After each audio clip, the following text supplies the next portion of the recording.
you very much. All right, so this is chapter, this is actually pretty funny, at least it was to me. I have been reading out of an older edition of this book. And so when we got to the end of the chapter last week, I was turning through here and I've been reading it on the Kindle. And I got to the Gospel of Revivalism and I went, what is this? And as it turns out, the version that I was reading from was the original, the 2011. And so some of what I had already read in the old chapter 5 is contained in chapter 6 of this book. And it's a chapter longer than the first one. So yeah, I'm paying attention. But I'm sure nothing like that has ever happened to y'all. But we are moving into a chapter that he added to the book in 2016, and he fleshes out in this the gospel of revivalism before we get to the gospel in the gospels and the gospel of Jesus Christ. So just to kind of catch us back up, the very first paragraph on page 75, what happened? Okay, so what he's asking, how did we get from a gospel like 1 Corinthians 15 and the sermons in Acts and the gospels as the gospel to the bridge diagram, which all of us have seen? God's over here, we're over here, and we got this chasm in the middle, and there's a problem. Okay, we can't get to God, or God can't get to us, or something like that. So we put a cross there, or we build a bridge, or the 4 spiritual laws. And this and a number of variants on those forms of the soterian gospel, the salvation gospel, pressed into a scheme by evangelists. And then he goes into the rise of the importance of one's personal conversion story. All right, so he's moving us from the reformers into now basically the 20th century, 18th, 19th, and 20th centuries. And he starts with John Wesley. Now there's some stuff here before it. So I want to ask you just on these first 2-3 pages before we get to Wesley, if there's anything here that caught your eye you'd like to discuss about evangelicalism's experiential focus, the story about Wesley here at the very beginning, the Aldersgate conversion. By the way, Wesley had been to Georgia. You may not know if you're not familiar with John Wesley's history. Wesley had been, and we're going to go down and see the spot, the church where the Wesleys first ministered, or the spot where they first ministered. John Wesley came to Georgia, preached, had a bit of a problem when he refused to serve communion to one of the leader's daughters, with whom he was upset because she rebuffed his advances. You can read about this in John Wesley's journal. And he basically got shipped back to England a failure. He failed. He went back, and then this Aldersgate incident happens after he has come back. He's been preaching for years. And so here we have his conversion down at the bottom of that very first page. And I know you've read it, but this is the line about his heart.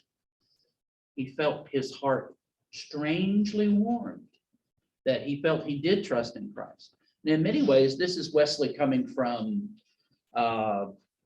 being a member of the church and a decided member, but probably more a member given his Church of Englandness, Anglican, going all the way over to being a disciple, and he never got over it. This is kind of his Damascus Road moment where he felt this inner something happen to him. So, and this is the genesis of this. This is where that idea of something, this kind of experiential feeling of being saved really comes from. And not to say that no one else had this happen before, but it was Wesley who put it into print. Okay. So, and I love John Wesley. I don't want anybody talking bad about old John. He was a good Anglican till the day he died.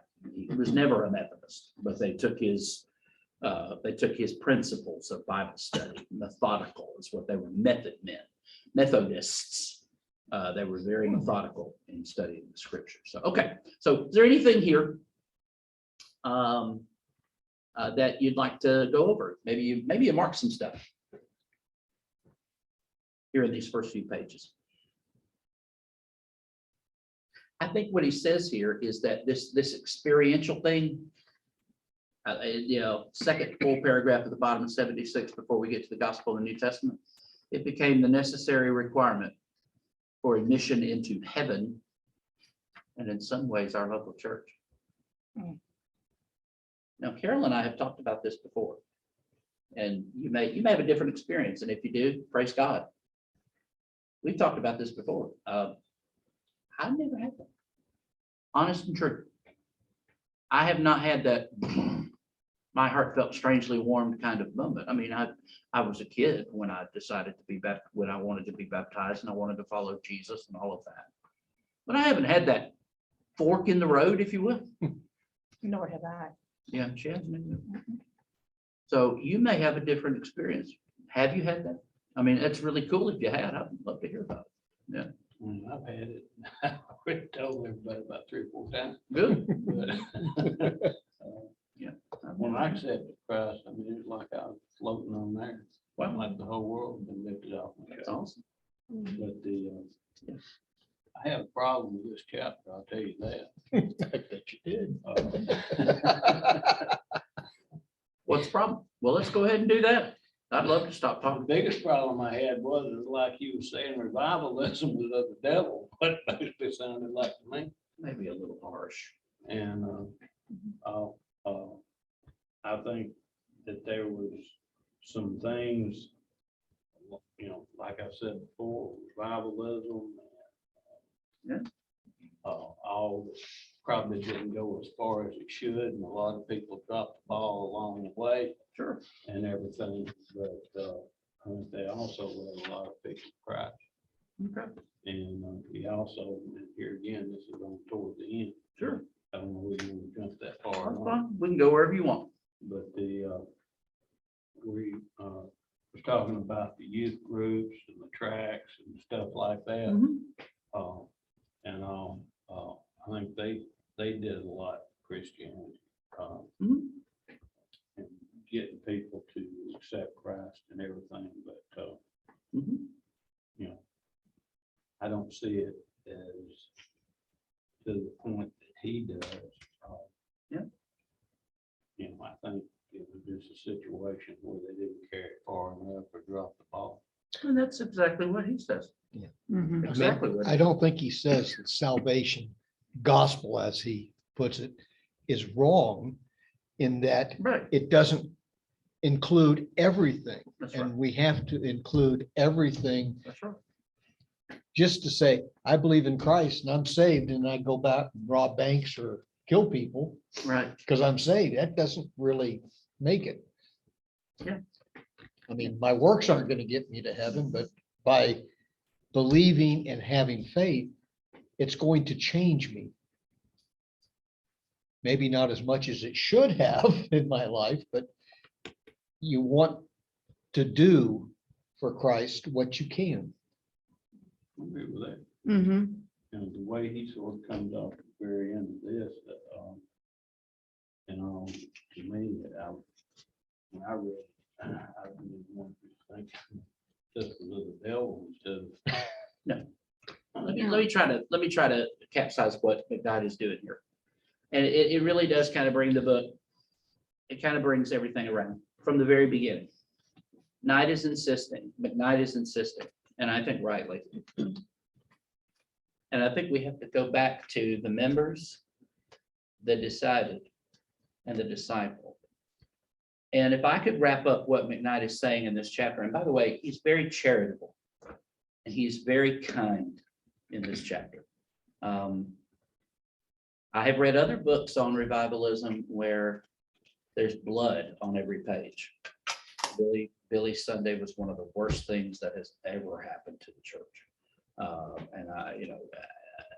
And Billy Graham, his collusion with whatever and what, I'm not gonna get into any of that, but I think McKnight strikes a very empathetic and compassionate tone but I think he's assertive because the soterian gospel, according to McKnight, hey, come on, put your phone on silent, for goodness sake. Alfred. That's okay. Alfred.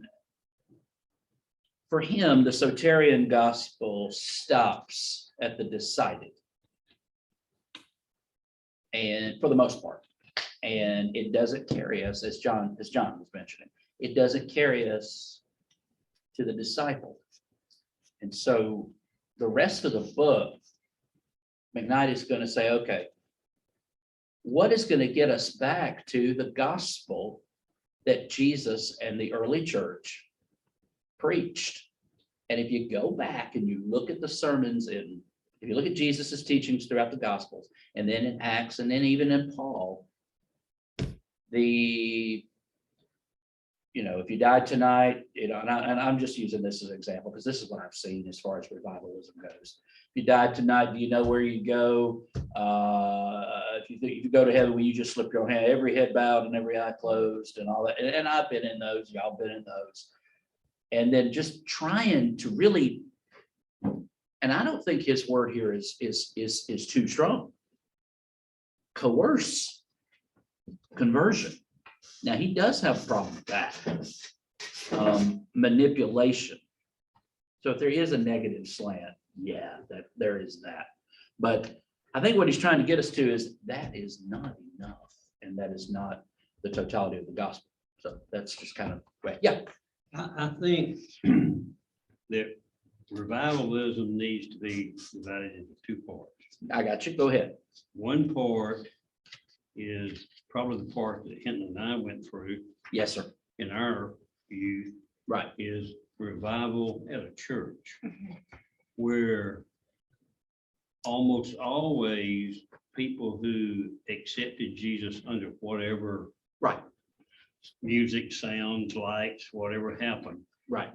at that instance, they felt like they had a religious experience with Jesus, Mhm. and they joined that church. Right. And then that was followed up with church teaching. The Which would disciple lead part. into discipleship. Yes, sir. That's one kind of revival. Yes, sir. The other kind of revivalism is the mass thing, like it's a The stadium. stadiums. And I went to one of those. Yeah, I did too. And the music, the sounds, the lights. Yeah.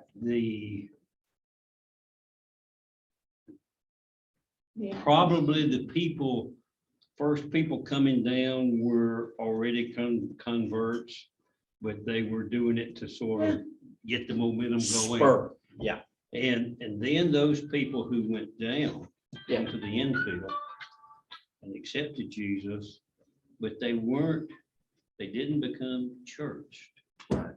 So there was no follow-up on that. And without the follow-up, Yeah. you can't blame them for feeling like No. they had accomplished what they needed to accomplish. That's right. And I think that that type of revivalism, I'm not saying it's totally bad, Right. because Right. there's a place in the Bible where the disciples say to Jesus that so-and-so is over yonder, Yeah. preaching about you, and he's not a part of us. That's right. And Jesus says, Leave preaching them alone. about me is okay. Leave them alone. Right. Oh, That's good. So while I'm not, and I don't feel McKnight is, I'm not totally against revivalism. Yeah. Me neither. I am against the part that creates only the decided and doesn't lead them into discipleship. Sure. Mhm. That's good. That kind of revivalism is what caused my sons to be no longer part of the church. Understood. For a long time, I was really, really angry about that, but I have come to grips with it. I'm not angry anymore. Yes. But when I did find out that the way some of these revivalists did, the techniques that they used, Yes, sir. Benny Hinn's a good example. Benny Hinn. Yeah. Everybody knows now that Oh, there were people who came up knowing that when he touched them, they were going to fall Of down on the course, floor, yes, of It course. was not that kind of what it appeared to be. Right. And so many of the other ones who have used it as strictly a money-making Yeah. personal wealth building thing. Yeah. Now, that's not to say that they didn't bring people to Jesus. Oh, cool. They Sure, did. sure, Mhm. They right, did. right. But how many of those people became, whether we like it or don't like it, in my opinion, Christ meant for the church to be the place for Christians. Yeah. And it was not for us as individuals we had an individual job to do, but we were to do that as a part of the church. Yes. And I think that the church is, if the church is described as the bride of Christ, Mhm. how much more emphasis can you put on the church? Not much. Go ahead, Ed, please. In conjunction with what Hoyt just said. Yeah. You know, I never went to any of the big revivals that they had, but Sure. I know that in the case of Billy Graham, when he was going to do one, he got all the churches in the area to back him. And yeah, they did have people go down as counselors first to get people to, I guess, loosen things up so people would have a desire not being the first one to go down. Right. And everything, but with all the churches who were supposedly backing, if any of them did anything to follow up, it surprised me. I mean, like you said. Ours backed him and not one additional person was involved in our church after that. And also, you know, like I said, from that standpoint, I view it as the individual churches dropping the ball Oh, agreed. and everything. Yeah. I think Go ahead, a John. parable that Jesus told sort of covers it, of sowing the seed. Sowing the seed. The churches have to be the fertile ground, and if the churches aren't the fertile ground, they're the rocks or the weeds. I would agree. I would agree. Definitely. All right, let's get to Pastor Dallas. Love Dallas really. Dallas is a smart dude. Of his soul. But I love this quote at the bottom of page 8. The salvation culture problem is this. If you ask anyone from that 74% of Americans who say they have made a commitment to Jesus, that number boggles my mind. Now, I know this was 10, 15 years ago, but that number boggles my mind. 74% of Americans who say they have made a commitment to Jesus Christ. What the Christian gospel is, you will probably be told that Jesus died to pay for our sins, and that if we will only believe he did this, we will go to heaven when we die. I'm not surprised it's 74%. Yeah. I'm really not. I think. Yeah. If you stop most anybody on the street Yeah. and ask them if they believe in Jesus Christ, they'll Right. say yes. And then if you ask them why, Mhm. they will repeat just what you said. Yeah. Yeah. That doesn't mean that they've ever gone to church. That doesn't mean That's right. necessarily that they've had the kind of experience that Hinton and I had in a revival situation. Certainly. But it does mean that they respond to polls. Yeah. And surveys like that. Oh, yeah. And my children know. They, went to Sunday school and the Yeah. whole kit and caboodle. But they're not church people. Right. They're unchurched. Right. And even the one who's converted to Lutheranism, who they attended the Lutheran church for a while, but they don't attend any church. So, Yeah, go ahead. and regards to what Hoyt just said, I had a good friend that you talked to him about Christ and he would say exactly what they said, but he was waiting on the deathbed experience. Exactly. Because, that's a valid point for him to have made, because that's what he's heard if he's been in the Baptist or the Methodist Yeah. church. That's right. That you, unless you've had that kind of experience, then you really don't, you may know who Jesus is, but you're not a part of him unless you've had. I've heard Baptist preachers say you've got to, Yeah. you've got to be down in the ditch Mhm. before you can ever know who Jesus Christ is. Mhm. I got up and walked out. You find it, trying to find a ditch? Kind of like ditch. Good boy. Plenty of them around. Quick wit. Right. So Willard goes on to say, in this way, what is only one theory of the atonement is made out to be the whole of the essential message of Jesus, which is the gospel. But then McKnight asks what it means in this setup to believe. And then Willard says, but for some time now, the belief required to be saved has increasingly been regarded as a totally private act, just between you and the Lord. Only the scanner would know. He calls it the gospel of sin management. And Willard uses the image of a barcode for this salvation code. If we get the right barcode, say the right thing, make the right confession, have the right experience, make the right decision. When God scans the barcode, the lights will go off and we will be saved. Only the scanner knows whether or not we are truly, he's a scanner, whether we're truly saved or not. Yeah, only the scanner would know, and it's just between you and God. Now, he goes on here to talk about the difference with Calvin and Luther and Wesley. And then Willard excoriates. That's a pretty strong word, and it's true.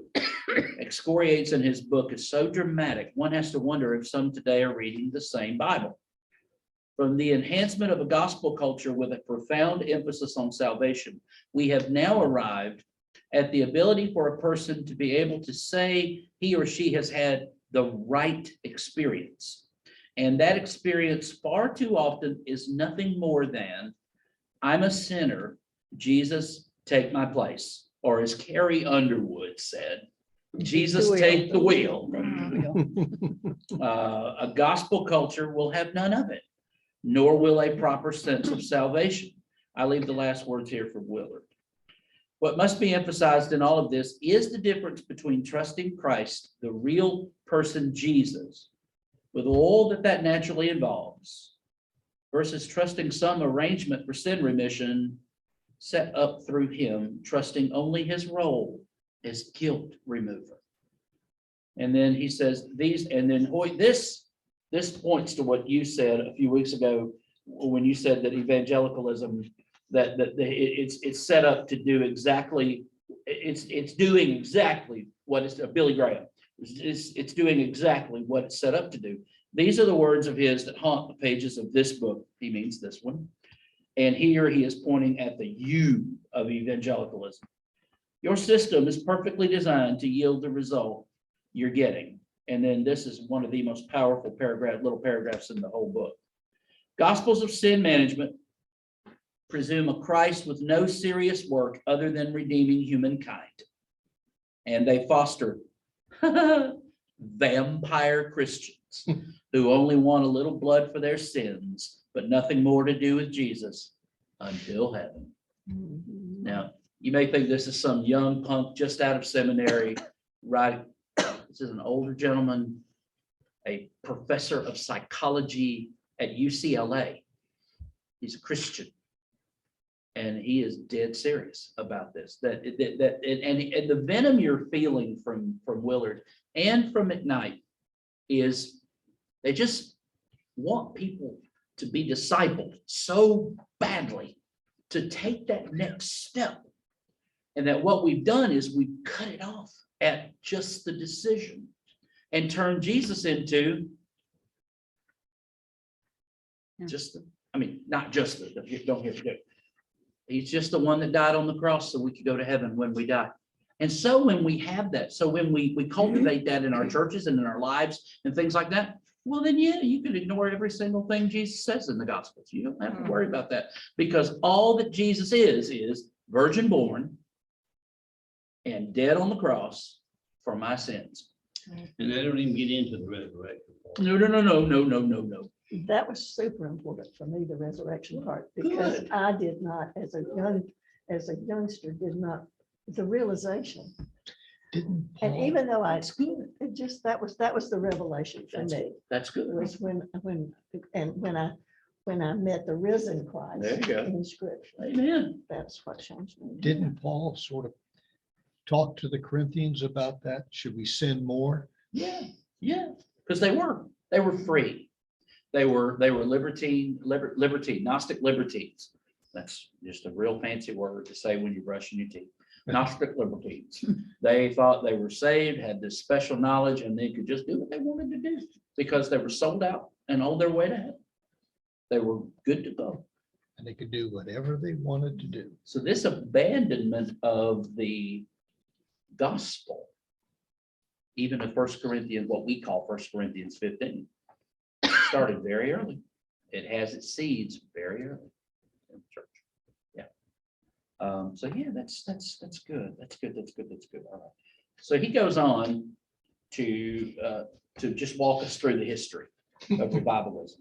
And I'm not going to I'm not going to take up a lot of your time here, but he does mention Wesley and he mentions Edwards. And one of the things I like about McKnight is he doesn't shy away from how he feels about it, but he's very charitable about it. And he points out good things about each of these people and the contributions that they made. Jonathan Edwards is the one that has helped me a good bit because the only thing I ever knew about Edwards was sinners in the hands of an angry God. And they say that in that church, there are claw marks in the pews.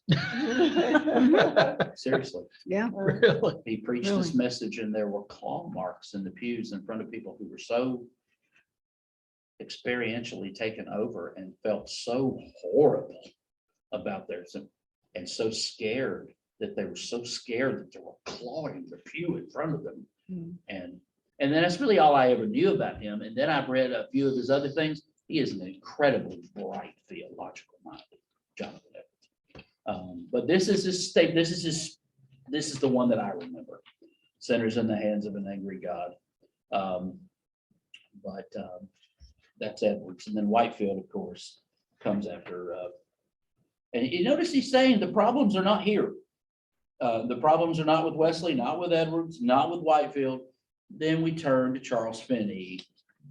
And then things start to change a little bit and the gospel begins to be emptied of its resurrection focus, its 1 Corinthians 15 focus, and then becomes about experientialism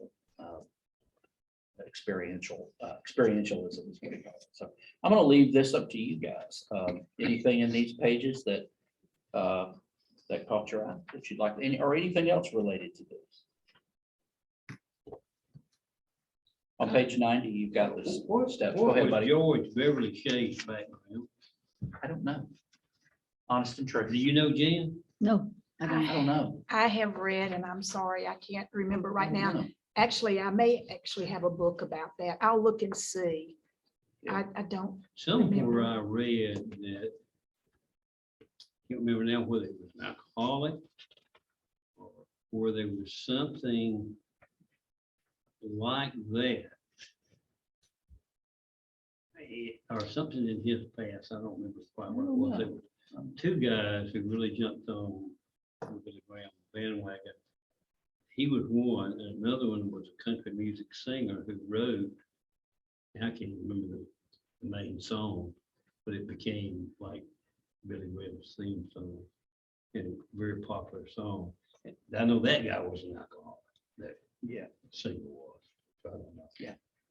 But there was something about George Beverly Shea, but I don't remember. Sure. I'm not sure. I think a lot of this. Yeah. When reading this and kind of contemplating it, Yeah. it's basically, as time's gone on, people have gotten more marketed. In other words, they have to market for them to get interested in it. So it's all a marketing scheme. And Yeah. there are people that are doing it are trying to bring people to the faith, but it's more of the marketing and not the faith. Yeah. And they're doing good, but at the same time, it's But not enough. weakening. Mhm. Because getting the idea that I got hell insurance, so I'm not gonna go to hell, and I can do whatever I want. That's the problem, and I keep going back to Yeah. the goats and sheep.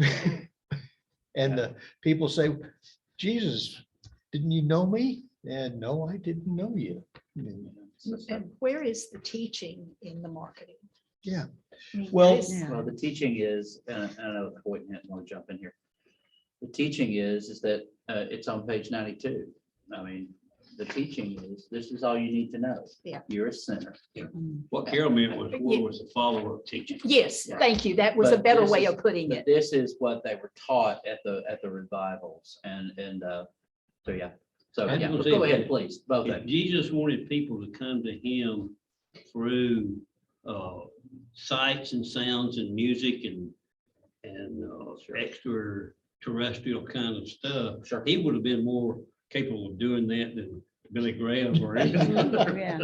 If that's what he wanted, he could have done it. Every time he opened his mouth, they could have been fire and angels coming out. of his mouth. Go ahead, Ian, please. The thing that got me, when he was talking about where did Billy Sunday and Billy Graham Mhm. get their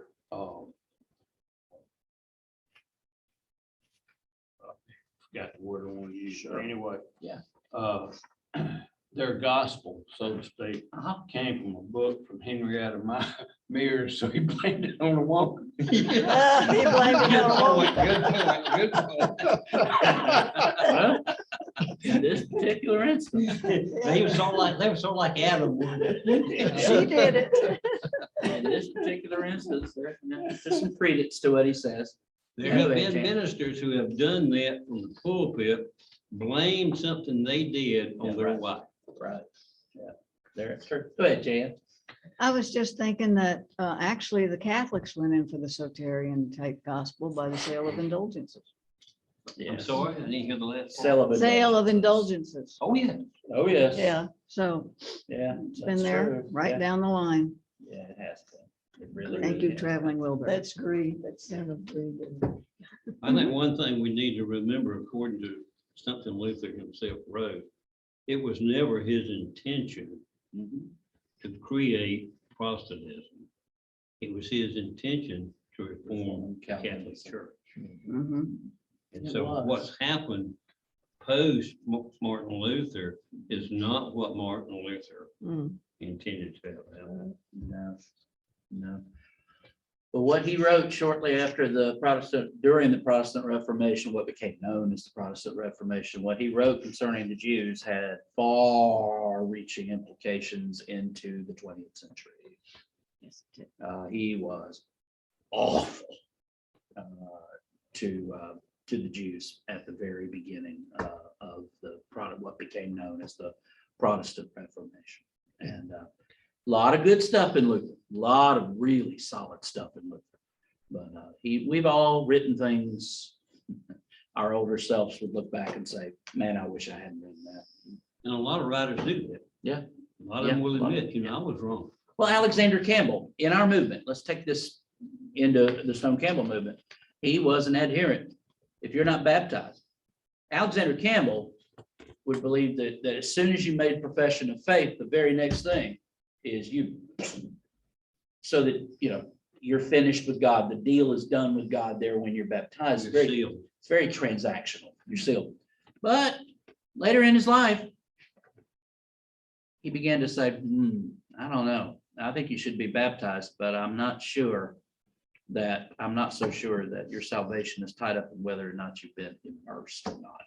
And he began to reflect on that stuff and thought about the harm that kind of teaching may have done. And as I think I've told Carol, there's still today independent Christian churches, even here in the Atlanta area. I mean, yeah, though I told her, every Sunday at Tyrone and up in West Virginia, the baptistry was full and the water was heated. And if somebody came up and made a confession, the very next thing that happened was the preacher went around one side and they went around the other. He got in his galoshes and they went up into the baptistry and boom, because you're not done with God until, and the idea is that if something were to happen to that person and they not be immersed, they're out. Now, that's another discussion for another time. We talk about baptism another time, but that's the kind of thing. It's the transactional nature of revivalism, I think, that's really, really part of the bother for McKnight. But again, the big bother for McKnight is simply this. We have come far away from the gospel, in his estimation. We've come far away from the gospel as set out in 1 Corinthians 15, and we're about to see if Jesus preached the gospel and see what of the gospel is in the gospels. But we have come far away from what the apostles even delivered there in the first century.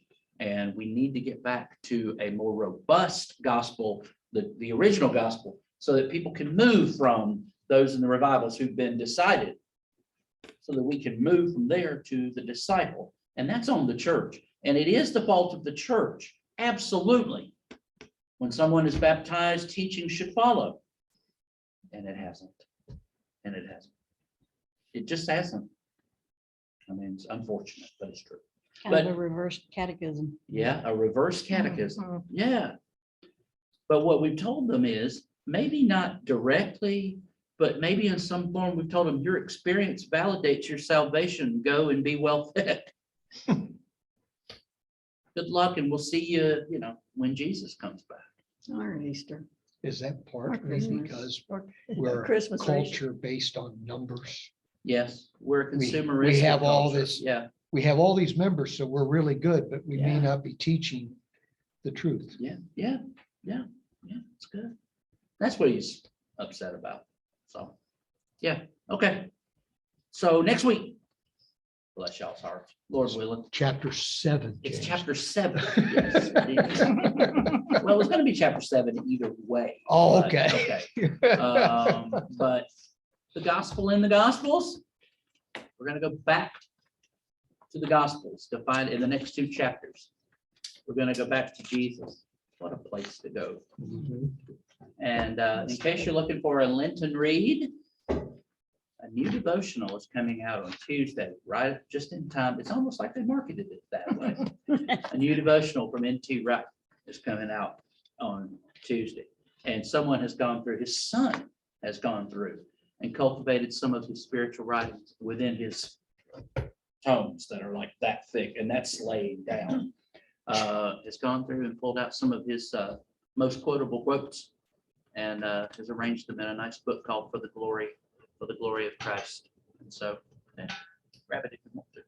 It's good. I've got it. I'll have it. So, but anyway, all right. Go and be well fed and God bless the Ukrainians.